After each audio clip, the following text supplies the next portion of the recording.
প্রধান উপদেষ্টা অধ্যাপক ডক্টর মোহাম্মদ ইউনূসের সঙ্গে বৈঠক করবেন জামায়াতে ইসলামের আমির ডাক্তার শফিকুর রহমান সহ 4 সদস্যের প্রতিনিধি দল। রাষ্ট্রীয় অতিথি ভবন যমুনায় এ বৈঠকটি হবে। সেখানে উপস্থিত আছেন আমাদের সহকর্মী আবুল কালাম আজাদ। আমরা সেখানকার সর্বশেষ পরিস্থিতি জানতে এবং আরো বিস্তারিত জানতে তার সঙ্গে যুক্ত হচ্ছি।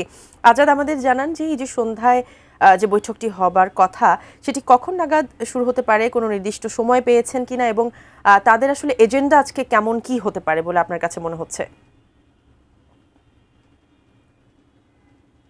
6:10 পূর্ব নির্ধারিত সময়ে এখন থেকে 20 মিনিট পরে 6:30 দিকে জামায়াতের আমির ডাক্তার শফিকুর রহমানের নেতৃত্বে 4 সদস্যের একটি প্রতিনিধি দল রাষ্ট্রীয় অতিথি ভবন যমুনায় প্রধান উপদেষ্টা অধ্যাপক ডক্টর মোহাম্মদ ইউনূসের সঙ্গে দেখা করবার কথা রয়েছে। সাধারণত নির্ধারিত সময়ের আগেই রাজনৈতিক দল বা যারা অতিথিরা আসার আগমনের এরকম একটা বিষয় থাকে। এখনো পর্যন্ত সেরকম কাউকে দেখা যায়নি। তবে এই প্রতিনিধি দলে কারা রয়েছেন এবং কি উদ্দেশ্যে তারা আসছেন সেটি একটু আপনাকে জানাতে চাই।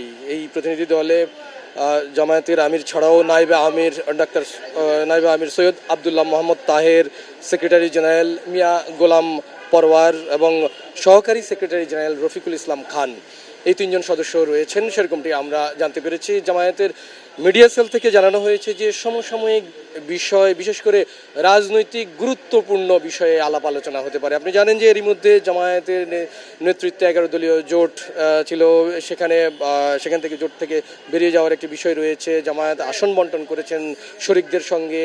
এর আগে 2-3 দিন আগেই গত বৃহস্পতিবার বিএনপি চেয়ারম্যান তারেক রহমান সপরিবারে সৌজন্য সাক্ষাৎ করেছেন প্রধান উপদেষ্টার সঙ্গে। দেখা যাক হয়তো এই রাজনৈতিক গুরুত্বপূর্ণ প্রেক্ষাপটে অন্যান্য রাজনৈতিক দল বা রাজনৈতিক নেতারাও তারা এই প্রধান উপদেষ্টার সঙ্গে বিভিন্ন সময়ে দেখা করতে পারেন। তারই ধারাবাহিকতায় হয়তো ঘন ঘন দেখা হওয়ারও কিছু বিষয় থাকতে পারে। আমরা অতীতেও দেখে এসেছি যে বিভিন্ন সময় রাজনৈতিক দলগুলো তারা এভাবে প্রধান উপদেষ্টার সঙ্গে আলাপ আলোচনায় অংশ নিয়েছেন গুরুত্বপূর্ণ বা পরিস্থিতি যখন সামাল দেবার জন্য, যখন সংকটময় পরিস্থিতিতেও দেখা গেছে। যেহেতু 12ই ফেব্রুয়ারি একটি জাতীয় সংসদ নির্বাচন অনুষ্ঠিত হতে যাচ্ছে, আর সেটিকে ঘিরে বিভিন্ন রাজনৈতিক দল এরই মধ্যেই সক্রিয় হয়েছে।